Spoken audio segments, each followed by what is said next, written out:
ဖုန်းထုတ်တဲ့ကုမ္ပဏီကနေကမ္ဘာအမြန်ဆုံးကားတွေထဲကတစ်စီးကိုထုတ်လုပ်လိုက်ပြီဆိုရင်တင်ယုံမလားဒါကတော့ Xiaomi ရဲ့နောက်ဆုံးထွက် Ultra ဆဲဘင်းပါဒီကောင်ကရိုးရိုးစင်းတင်မဟုတ်ပဲလမ်းပေါ်ကဒုံးပြန်တစ်စင်းလိုပြင်းထန်တဲ့စွမ်းဆောင်ရည်ရှိပါတယ်ဂျာမနီရဲ့နာမည်ကြီးနာဗရာကွင်းမှာတကားလေးပေါက်ပါကားတွေထဲမှာအမြန်ဆုံးစံချိန်ကိုတင်ထားနိုင်တဲ့အထိကျန်းတဲ့ကောင်ပါပဲဒီကားရဲ့အင်ဂျင်အကြောင်းပြောရရင်တော့ယူကျင်စရာပါမော်တာ၃လုံးပေါင်းထားပြီးငင်းကောင်ရေ1548ကောင်တောင်ထွက်ပါတယ်အမြန်နှုန်းအနေနဲ့သူညကနေ100ကီလိုမီတာကို1.98စက္ကန့်နဲ့တက်သွားတာပါဒါဟာကမ္ဘာအမြန်ဆုံးစူပါကားတွေနဲ့ရင်ပေါင်တန်းနိုင်တဲ့အချိန်မှာအမြင့်ဆုံးအမြန်နှုန်းကတော့တစ်နာရီကို350ကီလိုမီတာအထိမောင်းနှင်နိုင်ပါတယ်လျှပ်စစ်ကားဆိုတော့အားသွင်းရမှာစိုးရိမ်နေလား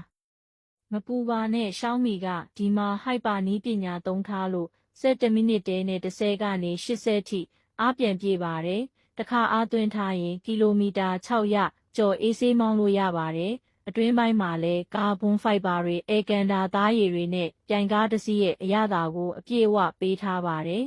။ဒီလောက်အလန်းစား performance မျိုးကိုဒေါ်လာ3သိန်းကျော်ဝန်းကျင်နဲ့ရမှာဆိုတော့တကယ်ကိုတန်တယ်လို့ပြောရမှာပါကဲ။